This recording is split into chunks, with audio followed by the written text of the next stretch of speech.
Se o seu chocolate favorito é o Baton, você precisa conhecer a história dele. O Baton começou a ser produzido em 1948, mas seu nome na época era Leite e Mel, porque na sua composição o chocolate incluía pequenos cristais de mel. Desde o começo, o chocolate tinha formato cilíndrico, e isso fez com que as pessoas passassem a chamá-lo de Bastão Leite e Mel ou Batom Leite e Mel. Porém, só em 1976, o chocolate passou a adotar e estampar oficialmente o nome Batom em sua embalagem. Em 1994, o ovo de Páscoa Batom foi lançado no formato tradicional que todos conhecemos. Só 13 anos depois, em 2007, ganhou o formato cilíndrico. Em 1996, o Jubaton, mascote do Batom, foi criado. Ele ficou tão popular entre as crianças que começou a aparecer nas embalagens do chocolate a partir de 2003. Em 1999 foi produzida a versão branca do Batom. E em 2005,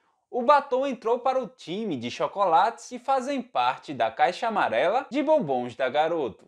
Se o seu chocolate favorito é o Bis, você precisa conhecer a história dele. Bis é um biscoito wafer em camadas, recheado e coberto com chocolate, que foi lançado pela Lacta em 1942. A palavra Bis indica desejo de que algo seja repetido, e foi por conta desse significado que o chocolate foi batizado com esse nome, porque durante a fase de testes do produto, todo mundo que experimentava o chocolate ficava com vontade de comer mais um. Inicialmente, o chocolate Bis foi vendido em embalagens com 3 unidades apenas. Mas já que as pessoas não se contentavam com poucas unidades, uma versão com 20 unidades foi lançada em seguida. Ainda assim, é importante mencionar que em 82, uma versão com 5 unidades foi lançada. O chocolate Bis já foi combinado com diferentes sabores, mas a primeira variação foi criada em 1998. O Bis branco acabou entrando para a linha permanente de chocolates oferecidos pela Lacta. Se o seu bombom favorito é o Serenata de Amor, você precisa conhecer a história dele. O bombom Serenata de Amor, que surgiu em 1949, é formado por uma casquinha branca de wafer, 2 camadas de chocolate ao leite meio amargo e um recheio à base de castanha. Henrique,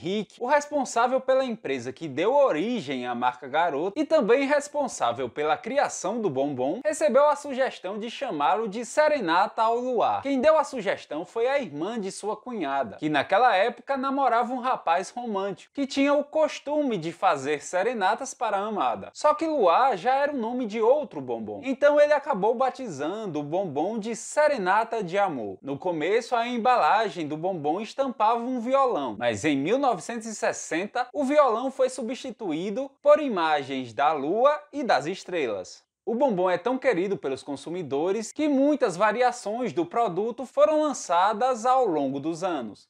A iniciativa de criar uma caixa de bombons sortidos da Garoto surgiu em 1959, quando o responsável pela produção da empresa observou que as caixas usadas nas vendas dos bombons não eram tão seguras. Eram geralmente caixas de cor parda amarradas com barbante, que carregavam apenas um tipo de bombom. Além disso, ele observou que algumas funcionárias, ao montar as caixas, misturavam os bombons para combinar cores, deixando assim o conteúdo das caixas mais bonito e atrativo. Quando o responsável pela produção da empresa sugeriu a criação da caixa de bombons sortidos, o sócio do dono da empresa não só comprou a ideia, como também desenvolveu um layout para a caixa, usando principalmente as cores amarela e vermelha, que mais tarde também seriam utilizadas no logotipo da empresa. E foi assim que a primeira caixa surgiu, com a combinação de bombons de chocolate e bombons de frutas. Se o seu chocolate favorito é o Kinder Ovo, você precisa conhecer a história dele. O chocolate Kinder surgiu em 1968, quando Michele,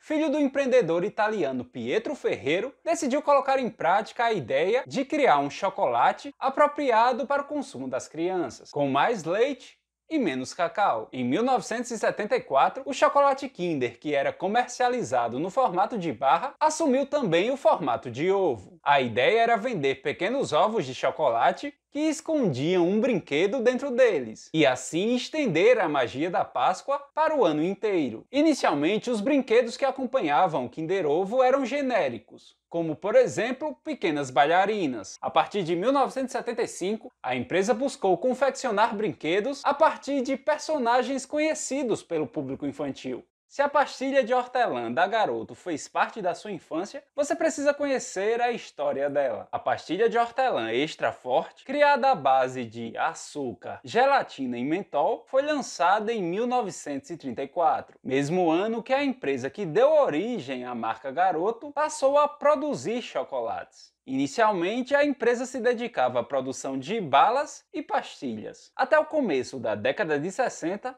o processo de produção das pastilhas de hortelã era manual. A linha de produção contava com 30 ou 40 mulheres responsáveis pela separação e embalagem das pastilhas. Nessa época, cada embalagem do produto contava com 11 pastilhas. Hoje, os tubos são compostos por 10. Mesmo depois das atualizações no processo de produção, só a partir de 1998, a Garoto começou a ampliar a linha de pastilhas extra forte, com novos sabores e mudanças na embalagem.